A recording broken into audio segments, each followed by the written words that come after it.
หัวไส้ซื้ออะไรไปใช้ทิ้งไว้จะได้ใช้ไปห้องแฮมก่อนมาดูไปเลย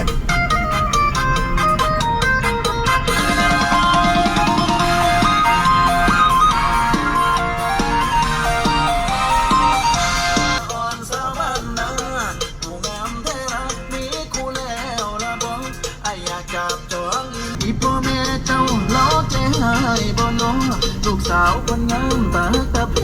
กระดงมาเจ้าเด้น้องพ่ออยากขายหน้ามา